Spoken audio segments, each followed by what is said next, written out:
My condo's hallway light always flickered outside my door. Annoying but harmless, until I noticed a pattern. It only flickered when my neighbor, Mr. Park, wasn't home.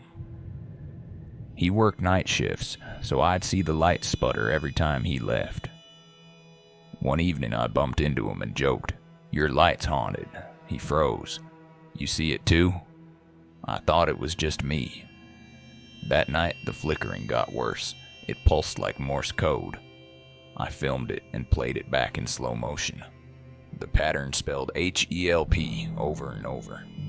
I called security, but they found nothing. The next day, Mr. Park knocked on my door, pale. I quit my job. The light.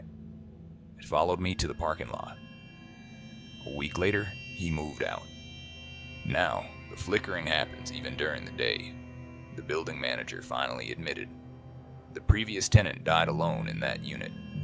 His body wasn't found for weeks. They say he tried to signal for help by short-circuiting the lights. Living alone in my condo, I relied on delivery apps for everything. Groceries, takeout, even toilet paper. One night, around 11 p.m., my doorbell rang. I checked the peephole. No one there, just a small box on the floor.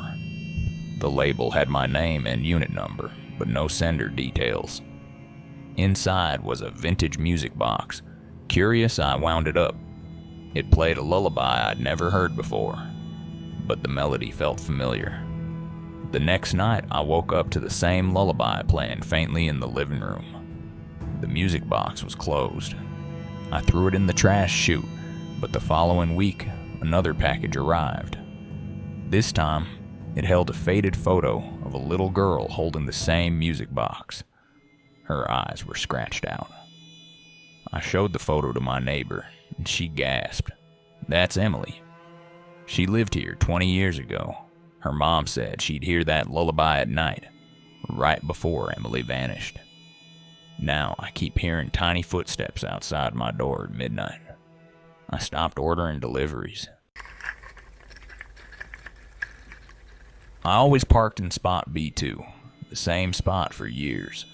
But last month, I started seeing a shadowy figure standing near my car. No face, just a dark silhouette. At first, I blamed exhaustion. Then, one rainy night, my headlights caught it leaning against my driver's side door. I honked, and it vanished. The next day, I asked security to check the cameras. Nothing there, they said. But the figure kept appearing closer each time. I started parking on the street until I found a note on my windshield. "You're in my spot." I tracked down the condo's old maintenance guy. He sighed. "Spot B2. A guy died there years ago. Hit and run. They never found the driver." That night, I caved and parked in B2 again. As I stepped out, the motion-activated lights shut off. My phone flashlight revealed words scratched into my car's hood. "Thanks for the ride. Now, I carpool."